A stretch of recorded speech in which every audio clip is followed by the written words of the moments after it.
All right, on this episode of Bowks Talking Bouts, excited to be talking to an individual who is set to compete at FLA 5, and that is a lightweight clash. It goes down on September the 24th, and is listed as the main event per Tapology. Jerico MacPhee and Blake Oswald getting out there and testing skills, and happy to be talking to Blake on today's show, welcoming him for the first time. How's your day going so far there, man? It's great. I actually just went and got my eyes done today. Now all my medicals are done, and we're good to go for the 24th.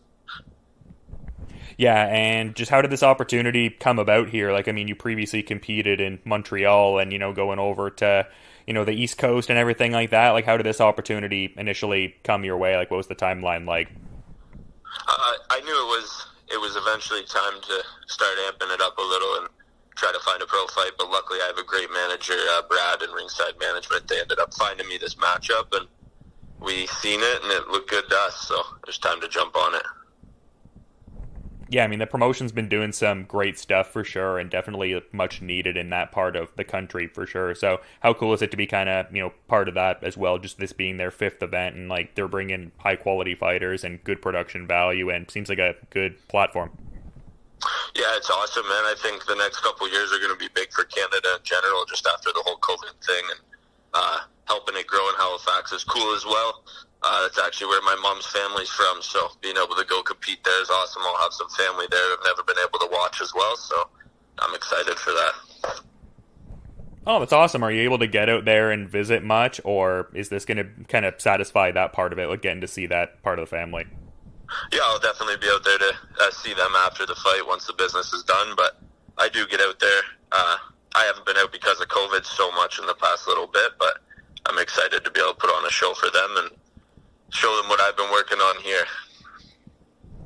Yeah, and in terms of like here, it seems here would be big country Lindsay, but it also seems like you get work out of Calsamrit there in Bowmanville. Are those like the two primary spaces you're getting in work? Yeah, and then there's RU Game Yet. I go there 3 times a week as well for strength and conditioning. Gordy, he's a wizard when it comes to boosting up your cardio there, so I go there 3 times a week, Cal Samert a couple times, Big Country a couple times, and I actually go wrestle at Pickering, Gringo's Action Reaction there every Wednesday as well, so.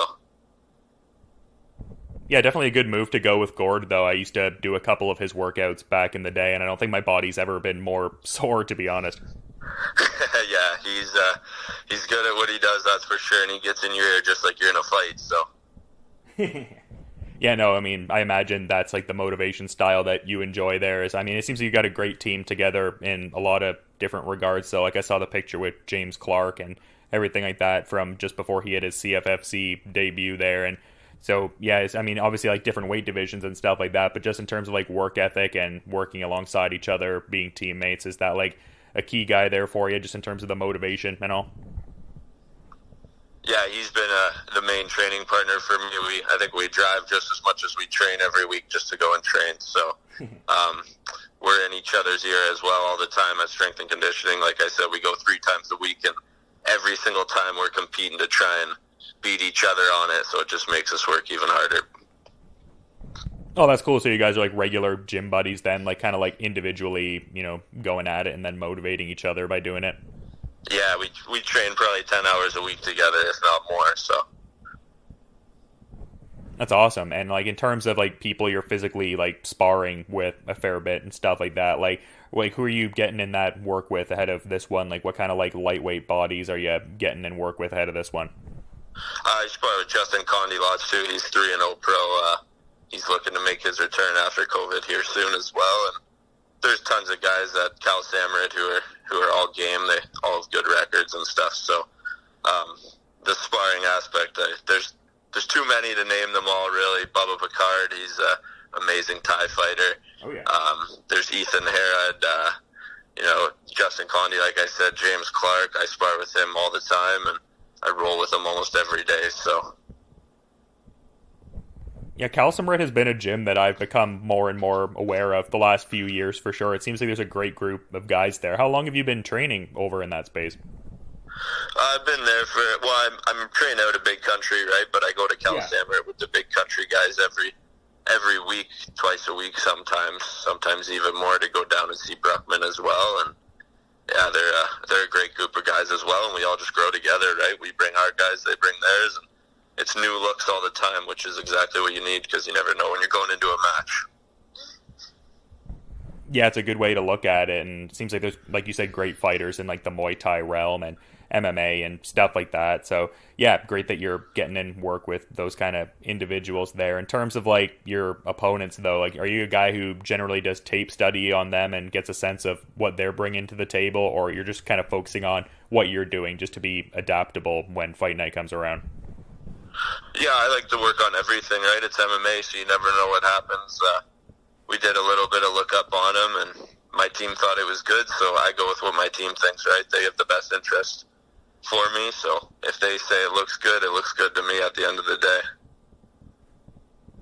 Yeah, it should be an interesting one. He's got like that bit of amateur experience for sure, and you had like a bit of pro experience, obviously, for sure. A couple fights under the FLA banner there, and all that. So yeah, good even match there with Jerico MacPhee. Is that like something that you were intrigued by? Like you were saying, your team thought it was good, and you kind of defer to like their perception on the matter too. But is this like a match you're kind of looking for at this point for a pro debut, like a 2-1 pro?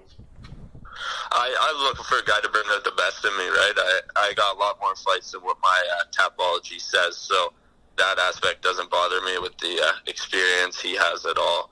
My jiu-jitsu goes a long way as well, so it looks good to me, and hopefully he brings out the best of me. That's what I want, and I'm ready for a 3-round war or a quick night. To me, it doesn't matter. My cardio's there, like I said, working with Gord. Cardio's the best it's ever been, and I'm in the best shape I've ever been. This has been the easiest weight cut for me that I've ever had, so. Yeah, and with like that jiu-jitsu base you mentioned, like obviously you've got quite a number of accolades on several levels, provincial, international, etc. Was the goal to always interface that with like mixed martial arts competition, or like did that kind of come later? I'm sort of curious, like did the jiu-jitsu journey in a way like facilitate getting towards mixed martial arts and that always being the path, or did mixed martial arts and wanting to compete in that sort of come later? Yeah, I fell in love with jiu-jitsu on its own, and then started to do some striking, and then I did my first MMA match there. It says it's not there was no decision on it on Tapology, but I actually finished him with an armbar. So I was 17 or 18 at the time, and I've been fighting a lot longer than what my record says. So the goal was MMA. At the end of the day, I love MMA. I love watching it. Going and coaching guys in it, teaching it, all that. That's been my passion. Now it's definitely changed over, where jiu-jitsu was the starting ground. That's for sure. Yeah, I feel like I've seen FLA integrate some other martial arts into some of their cards, like combat jiu-jitsu and stuff like that. Like, what would you think about something like that? I mean, not even just through the lens of competing in it yourself, but what do you think about combat jiu-jitsu as a discipline overall? I think it's awesome, and I think it definitely shows people that jiu-jitsu is great, but when you pull guard, you're not sitting in the same situation when you can get smacked in the face and punched in the face as you are when you're trying to get up by 2 or 3 points and win a match, right? Yeah, it strikes me as something that would be like a good sort of crossover discipline for like someone who was like a pure jiu-jitsu player that wanted to go into MMA, just in as far as like the positional awareness with strikes and whatnot. Yeah, 100%. My coach, Justin Bruckman, actually says, your jiu-jitsu sucks if they can sit there and punch you in the face. So I keep that in mind all the time during my roles, and the end goal for me is MMA, so I got to keep that in mind as well. Yeah, and a good shout out there, just another incredible guy to learn from, someone who, competed on that TKO circuit, like beat David Luazo, fought GSP, fought in Shudo, etc. Like, how much does it add to what you're doing to be able to be under a learning tree like that, and just like the other people you're able to learn from as well? Oh yeah, it's amazing. It boosts my confidence too, that he's confident in me going out there. Like, it means a lot to me, just knowing the accolades that he has and what he's accomplished. So having him in my corner is it's huge, man. Just walking out with him is awesome, like stuff like that. So you're kind of getting me curious though. Like, you're saying that like a lot of these like aggregators kind of belie the experience you have. Like, how many bouts do you have in mixed martial arts that are going presently undocumented there? Like if you count the MMA and boxing, Muay Thai that I've done in the last year, I think there's 8 alone. So those, and they all went well for me. So those are all not documented. They're not all MMA, don't get me wrong, but they're still boxing. I boxed a guy who's 2-4 in pro MMA there, and I don't even box really. So, and I ended up beating him.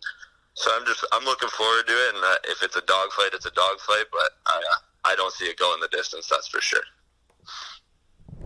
Yeah, you're thinking that well, it's kind of interesting. I mean, you talk about like the recent striking work you've got, and then you had like the base in jiu-jitsu, and you're talking about a finish here. Like, do you think it's going to be by way of submission, by way of strikes, or kind of just whatever presents an opening more so? Yeah, I'm not going to call it on what I think will happen, but I see myself pressuring him, and I don't think he's going to be able to handle the pressure. I've watched the guys, they've had him come down there and fight as well, so I could beat any of them as well. So it's not that I know he's game as well, so I'm not dissing him at all. He trains hard, and it's going to be a great fight. I think that's why it's main event. Yeah, and do you enjoy being like the top of the marquee for this one? Is that like an exciting facet of this to you, or is it sort of inconsequential and you're just focused on the competition and like no real outside facets, I guess? I just love competing and putting it on the line, honestly, and I think I'm coming in the underdog. It's his hometown. They're bringing me there, and I love that aspect of it as well. Yeah, and you've gotten to compete a couple times this year with this one, coming up later on in the month. Is there a desire to get an additional bout this year beyond that, ideally, or do you have like any kind of idea of what your schedule would be going forward beyond that? Are you thinking in those kind of terms? Yeah, I'm trying to fight again as many times as I can in the next even year. I know the year is coming to an end, but I just mean the next 12 months of my life in general. I want to compete as much as possible, so when there's an opportunity, I'm going to jump on it, that's for sure. Yeah, and why did around this time feel like the time to turn professional? Like, you talk about the bouts that you've taken in a few different disciplines and stuff like that. Like, why did the transition to pro kind of, feel good at that point? And, like, can you speak to the benefit that like amateur learning curve had to making that transition to professional competition? It felt right. My team thought it was right for me at the time, and amateur, there isn't a ton going on unless you want to drive far, and you don't know what you're getting into with that, and they're not, the amateur scene in Canada right now just isn't big enough that it's time to go pro, right? Like, if I want to keep going, I'm 24, there's no better time. Yeah, for sure. There's a lot of cool facets in place for all this, and really excited to, see everything come to fruition, and great getting to have some insights from you ahead of this big FLA 5 main event. But I do want to be mindful of your time and schedule there, Blake. So to that point, is there maybe anything you'd want to add sort of as a parting thought as we're wrapping up here, man? I'd just like to say thanks to all my sponsors. Without them, it truly wouldn't be possible. My team, my corner, James Clark, Justin Bruckman, Gord, Ringside Management, Joe Elliott, those guys have been huge in my corner, and without them it wouldn't be possible at all. Yeah, some great shout outs, all great guys there that I also enjoy interacting with too. Definitely great guys to have in the mixed martial arts scene there as well, and just excited to see this fight come to fruition on September the 24th with Jerico MacPhee. And again, to reiterate, appreciate you coming on and giving some thoughts, man. You enjoy the rest of your day, and looking forward to checking out the fight when it goes down. Hey, thank you for having me, and I appreciate the support as well.